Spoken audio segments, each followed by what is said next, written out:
After the French and Indian War, relations between the North American British colonies and the British Parliament grew more and more strained. Parliament sought to demonstrate and enforce its authority over the colonies and to recoup the cost of the war through taxes on their activities. The colonies, particularly New England, felt more and more frustrated by the loss of local control over local affairs. Many colonialists began to see armed conflict as inevitable and started stockpiling arms and ammunition. One important stockpile of weapons had been gathered by the militia in Concord, Massachusetts. This powder keg would soon explode into a war for independence from British rule. And for the colonialists to become Americans, they would need the power of the American gun.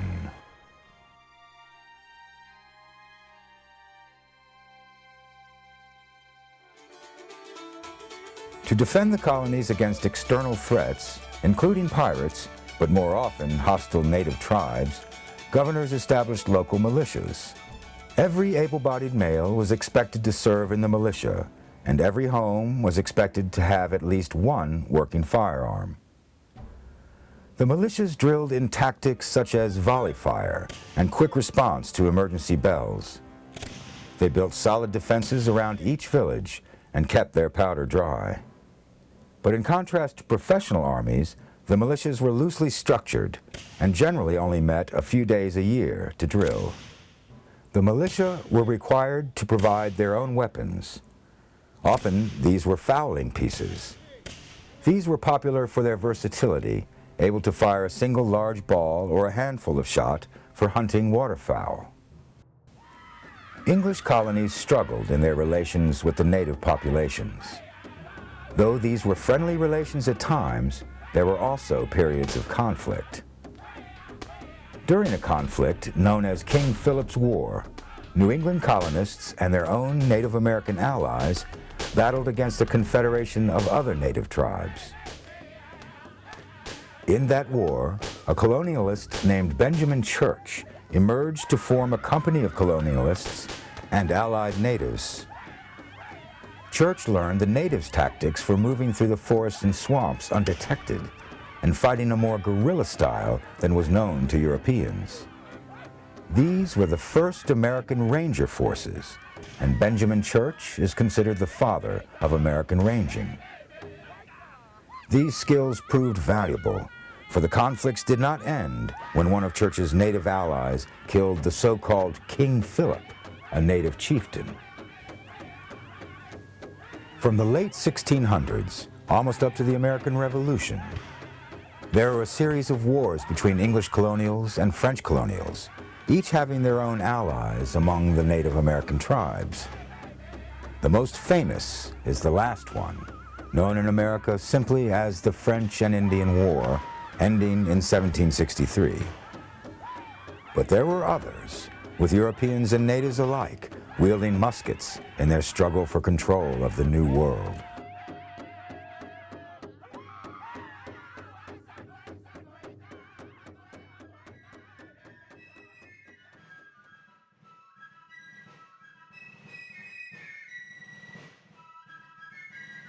Within the broad categories of matchlocks, wheel locks, and flintlocks, there was a wide variety of gun designs. Wheel-lock dueling pistols. And, like any art, gunsmithing drew its artists. Guns made for nobility might include beautifully carved gold or silver designs. One well-known style of gun was the blunderbuss. This might be a shorter musket or a pistol, marked by the flared muzzle at the end of its short steel or brass barrel.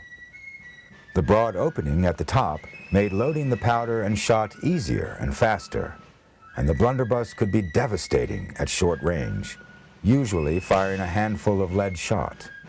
The blunderbuss is strongly associated with the Pilgrims in American minds, though those early colonists made use of other firearms as well.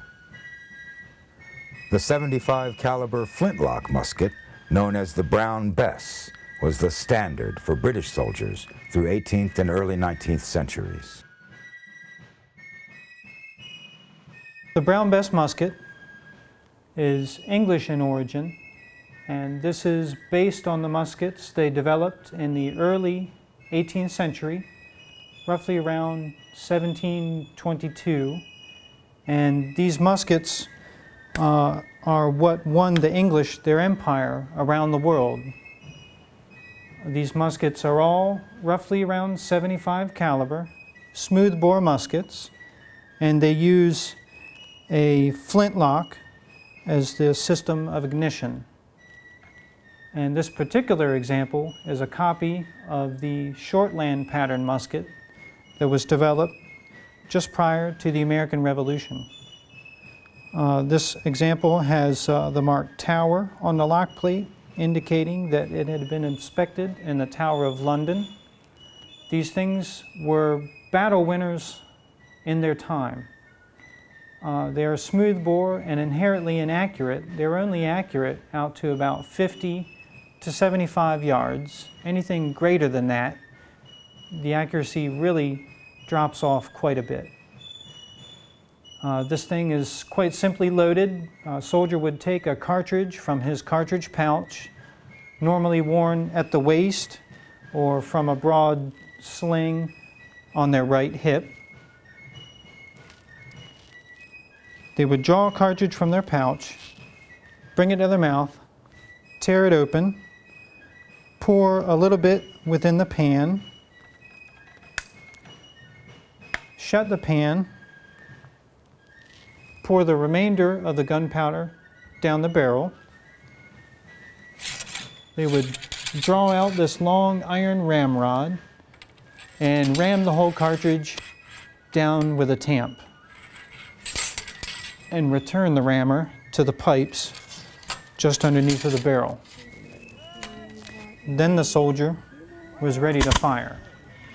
A good soldier was supposed to be able to fire 3 shots in a minute. I know I've seen people that can get between 4 and 5 shots in a minute with one of these. Is really quite a feat. The comparable gun among the French was the Charleville musket, a 69 caliber smooth bore musket. These muskets were standard issue for French infantry after 1717. Named for the armory in the Charleville-Mézières, Ardennes, France, the Charleville, like the Brown Bess and other smoothbore muskets, was accurate to around 50 to 100 yards. The 1717 Charleville had a pinned barrel, like the Brown Bess, but the 1728 model would have 3 barrel bands instead. This was easier to disassemble and clean, and was a stronger design for bayonet combat. The gun was about 60 inches long and about 9 pounds. The Charleville and Brown Bess were sturdy, dependable flintlocks, perfect for their intended purpose. The goal was not individual accuracy. When the armies of Europe met on the field, they gathered into formation and fired volley after volley of heavy lead balls into the opposing forces. The soldiers could load and fire roughly 3 shots per minute. As the smoke from the black powder made it difficult to see, even within the limited range of their guns, they did not place a high value on marksmanship. Once their shot was spent, the soldiers would affix bayonets. With bayonets attached, the long guns were effective pikes for use against cavalry and could be deadly hand-to-hand weapons as well. The Charleville and Brown Bess, like most firearms of that day, were smooth-bore muskets. It had been known for some time that a rifled barrel could fire a bullet further and more accurately. A rifled barrel has a pattern of twisting grooves which gives the projectile a spin as it leaves the barrel. That spin gives the bullet stability. But rifled barrels were more prone to fouling by the black powder used during that period. Also, for a bullet to take advantage of the rifling, it would need to fit tightly into the barrel. This made loading more difficult.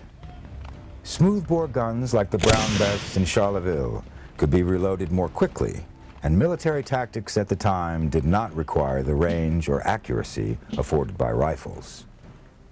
But hunters could appreciate both of these characteristics.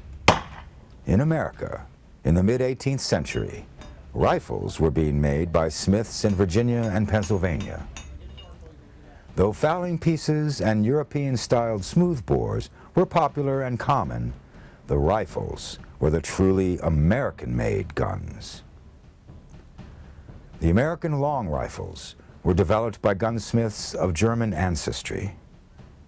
On the frontier, a hunter's powder and shot were in short supply.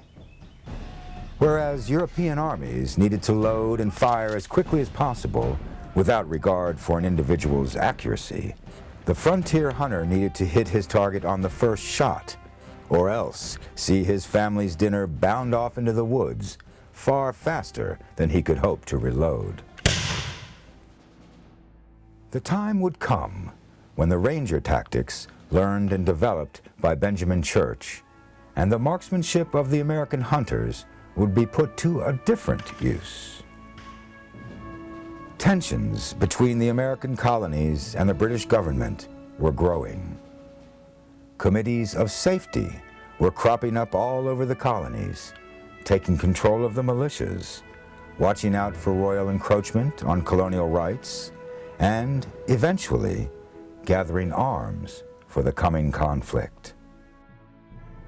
When I was a kid growing up and reading about the causes of the American Revolution in the history books in school, I was under somewhat of a misguided notion that the American Revolution began because of a number of things that had set the colonists off against King George III. Unreasonable taxes, tax without representation, the Boston Massacre, the Boston Tea Party. All these things had conspired to ferment a level of unrest in New England. And the American Minutemen were called to bring out their squirrel rifles after Paul Revere's ride and meet at Lexington Green. And they started the American Revolution on the morning of April 19th, 1775. The thing that I found through more research and study is that it was far more involved and evolved than that. The American Revolution had its seeds going back to the French and Indian War almost 20 years earlier. Certainly 10 years earlier when things like the Boston Massacre occurred. The colonials had a great stock of personal firearms, as they were used by just about everybody for personal sustenance, to be able to hunt with, to provide meat on the dinner table. For those living in an urban setting such as Boston, Cambridge, New York City, there were committees of safety that had been established. Those were basically local militia units. And at that time, they weren't seen as being used in the defense of the colonies against the Crown of England, but more for the mutual protection and defense against whether it was the French or still prevalent bands of Native Americans. Not everybody had a rifled, musket or long rifle, but where committees of safety were established, they had firearms that equaled or surpassed the quality of the Brown Bess of the British infantry. These were generally 69 or 75 caliber muskets, smoothbores. When Paul Revere did make his famous midnight ride on the night of April 18th and alerted the countryside to the fact that General Gage had sent yet another column out into the countryside near Lexington and Concord, he was alerting the Minutemen to come to their rally points. This time, the reason for the marches outside of Boston was different from all the other different marches that the British troops had made in the years leading up to that one morning. This time, Gage's orders to Major Pitcairn were clear and precise. You will remove all stands of arms powder, shot, projectiles, and artillery from the colonists as you encounter them. That was the line in the sand. When Captain John Parker assembled his 80 men on Lexington Green, he told them, "Do not fire unless fired upon." But if they mean to have a war, let it begin here.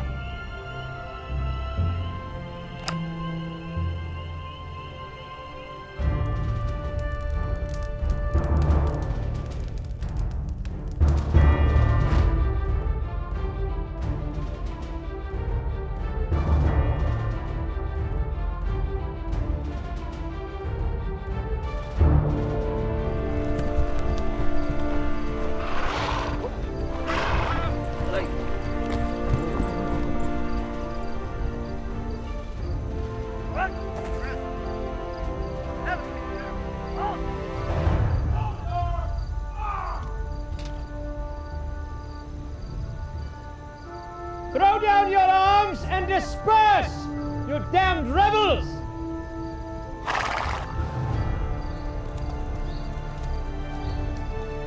Advance and disarm them! Charge bayonets! Charge your bayonets!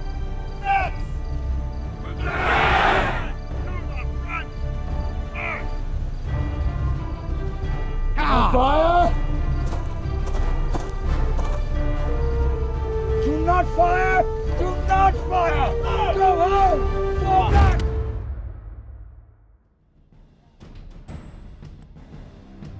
And soon would come the shot heard round the world.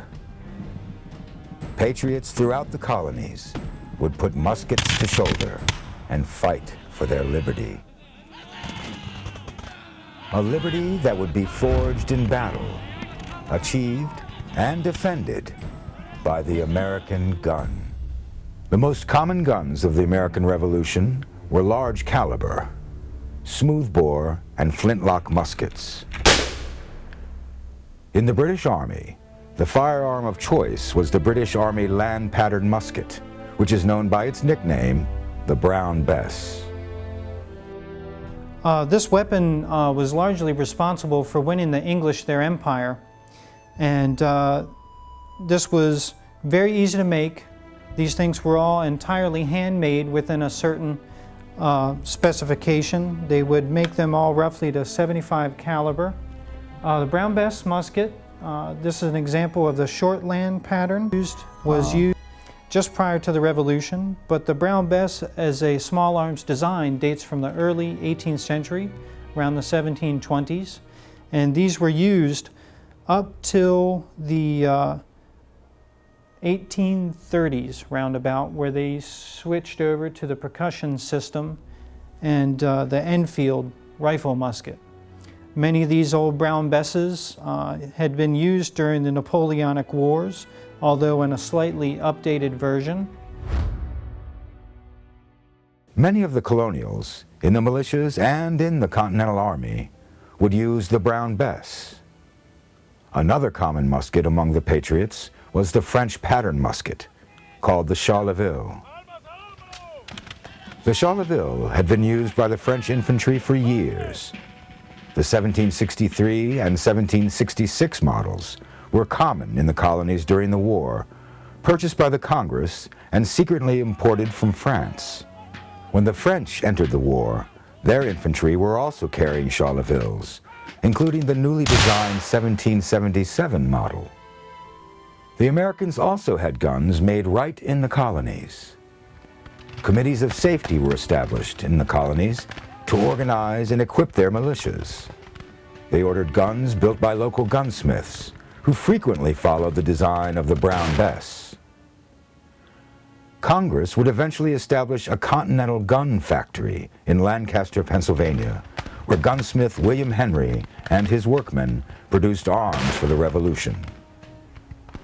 In addition to muskets and rifles, military officers and some soldiers also carried handguns. Like the long guns, they were all flintlocks. They were deadly at close range, but were inaccurate at any significant distance. These large caliber, smoothbore flintlocks could fire a single large lead ball, but they could also fire a handful of lead pellets, like a shotgun. George Washington would later encourage his men to load their muskets with a buck and ball. This meant loading the gun with one standard musket ball, probably 69 caliber, and 3 to 6 buckshot pellets. This greatly increased the probability of hitting one of the enemy while maintaining the deadly power of the large caliber gun. With the smoothbore muskets used by most of the troops, it was all but impossible to shoot with any real accuracy over any significant distance, making the buck and ball system an attractive option. But that wasn't true for rifles. A rifled barrel has a pattern of twisting grooves, which gives the projectile a spin as it leaves the barrel. That spin gives the bullet stability, allowing an accurate shot over a greater distance.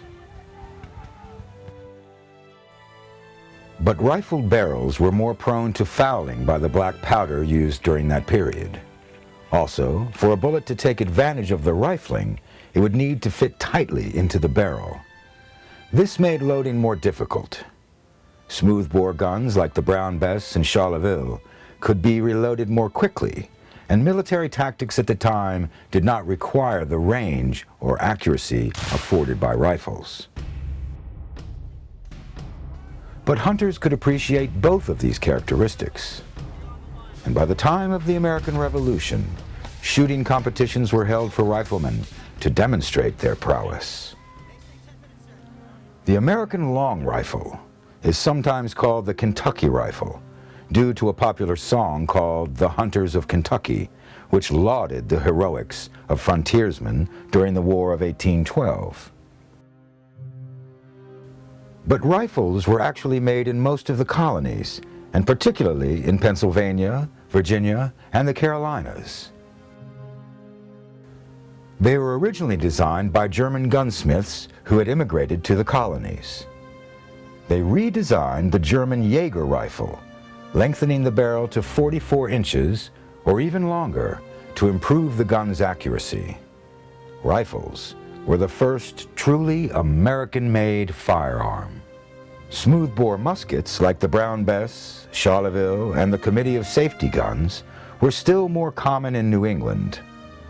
Guns such as these, along with powder and ammunition, were stored by the Massachusetts militia at Concord.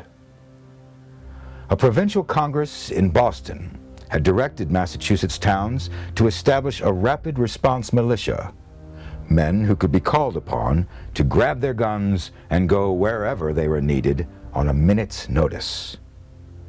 The Congress approved the purchase of arms, powder, and ammunition, which were to be stored until needed. In early April 1775, the militia received word that the British knew of the stockpile and were moving to seize it. The militia were able to move most of the supplies out, distributing them among nearby towns. At 2 a.m. on April 19th, about 700 British regulars, including light infantry and grenadiers, marched out of Boston toward Concord. As they marched through Lexington, they had their first encounter with the Massachusetts militia. Captain John Parker and 75 armed militiamen stood at attention. Greatly outnumbered, Captain Parker had told his men not to start a fight. As the British advance party eyed the militiamen, someone's trigger finger itched. No one knows who fired that shot heard round the world, but Captain Parker testified that it wasn't any of his men. In response to that first shot, the British fired a volley into the militia and then charged forward with their bayonets. Bayonets turned the long muskets into spears and pikes to be used in deadly hand-to-hand combat.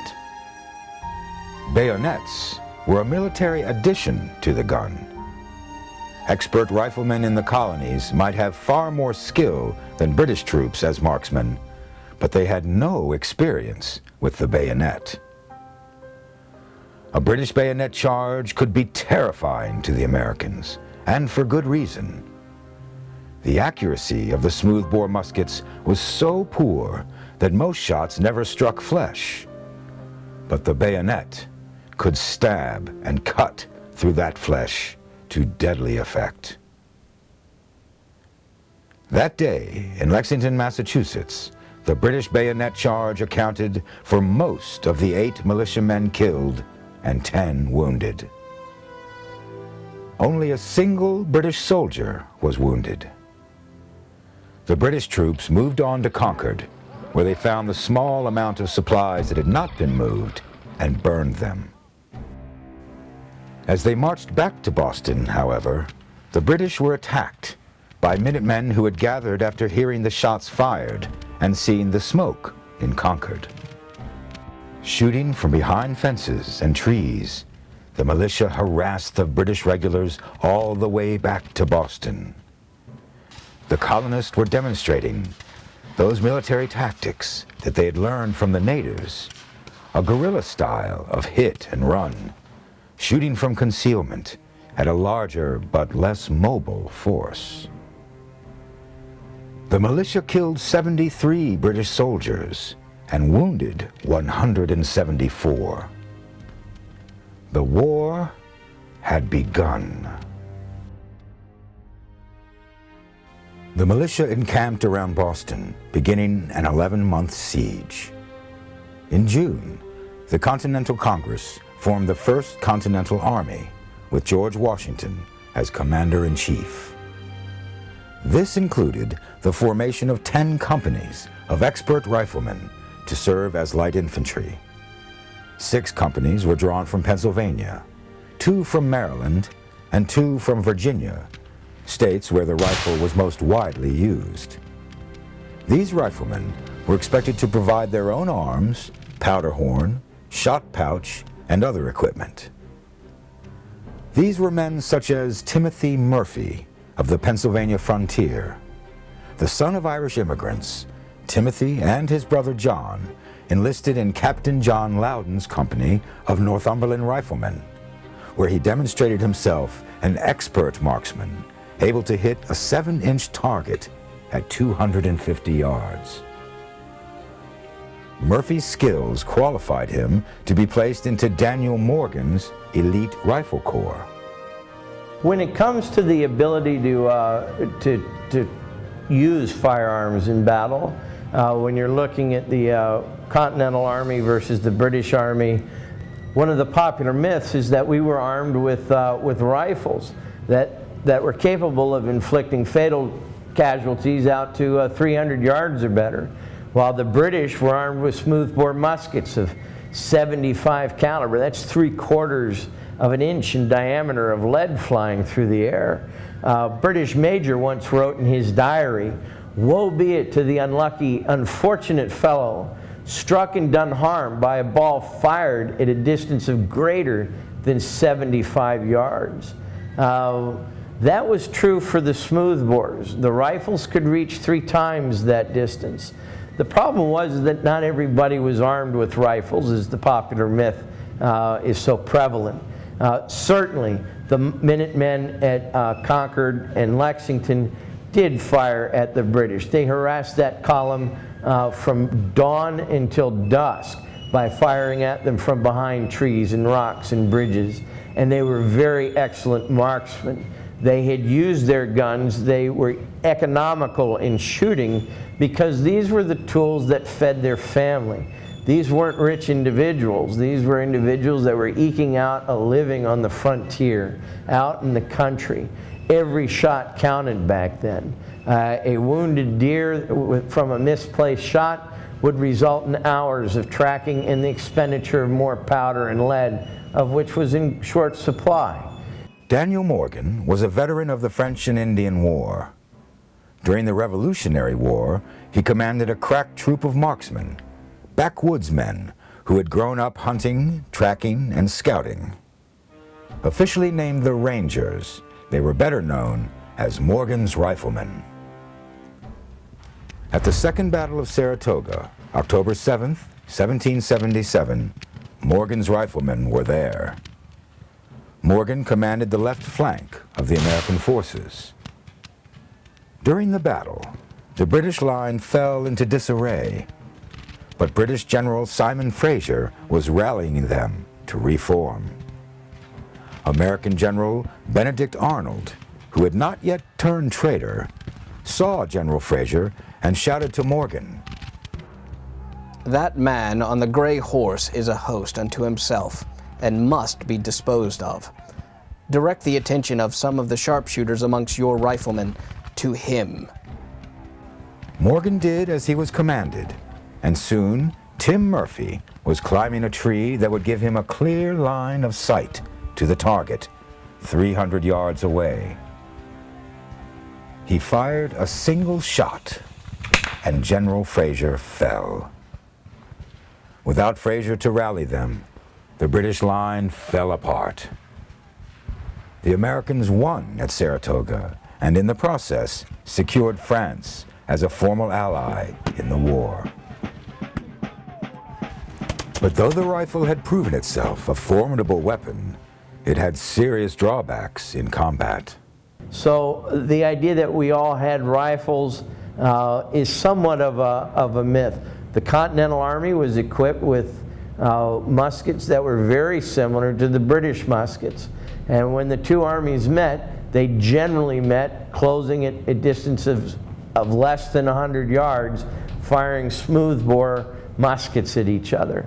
But the riflemen, the American side, did have a greater number of individual riflemen. The problem was that they were going up against the best trained army in the world at that time. These British redcoats had tremendous military discipline. They had been professional soldiers. They weren't volunteers, they weren't new recruits. The American army was basically inexperienced. There were a few that had experienced the French and Indian Wars and some of the colonial wars with the Native Americans in the area, but very few of them had the type of training, the type of discipline that the British soldier had. When it came to actually fighting on the field, we were at a distinct disadvantage. When the British, however, actually saw the effectiveness of rifled musketry on their ranks from the Continental Army and the units that were using rifles, they adopted a regiment of riflemen themselves, but they never put them to their tactical advantage. The smoothbore muskets, like the Brown Bests, were the standard infantry weapons for a good reason. They could be loaded and fired much more rapidly than a rifle. For a bullet to benefit from the gun barrel's rifling, it must fit snugly into the barrel. It could take a full minute to load a rifle. First, the powder is poured from the powder horn into the powder measure to ensure the proper amount of powder. Or riflemen might choose just to eyeball it. The powder is then poured down the barrel of the rifle. Then the rifleman prepares the patch, a moistened or greased bit of material. The lead ball is rammed down the barrel carefully on top of the patch using a ramrod.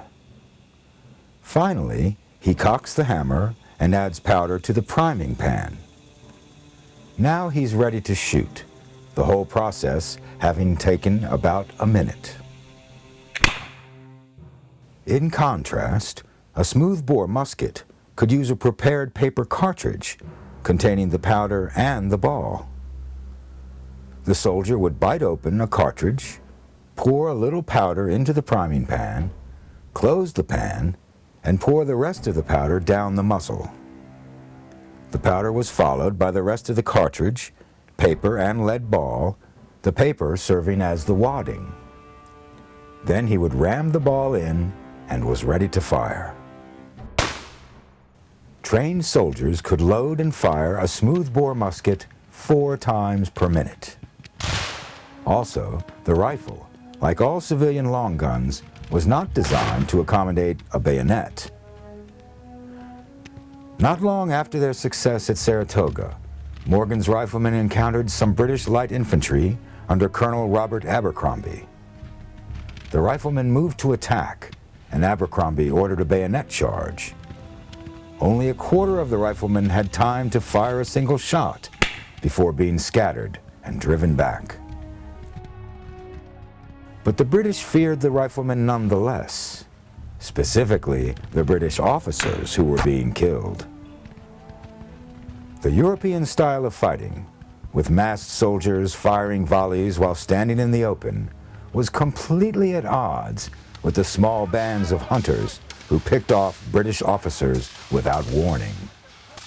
Many among the British Army considered this cowardly, or even a war crime. Nonetheless, they recognized the value of riflemen as skirmishers, though they did not have as many in the field. 1,000 British rifles, the pattern 1776 infantry rifles, were distributed to the light companies of each regiment. British Major Patrick Ferguson also developed a breech-loading rifle. About 100 of these were issued to Rifle Corps in 1777. Of course, most American soldiers were also using smoothbore muskets. During the American Revolution, most American soldiers carried a Brown Bess, Charleville, or a Committee of Safety musket, which were patterned on the Brown Bess. After the war, the American Army needed its own standard issue musket. In 1776, an arsenal was established in Springfield, Massachusetts. In 1794, it became the first national armory, and in 1795, it produced the first truly American musket. During the war, thousands of 1766 Charlevilles had been delivered to the colonies by their French allies, and the gun was well regarded by American soldiers. It served as the inspiration for the 1795 U.S. Army musket, which would be used during the War of 1812.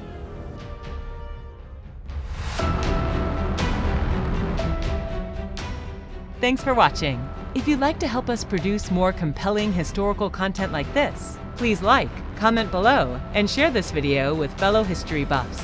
And of course, be sure to subscribe to help keep history happening.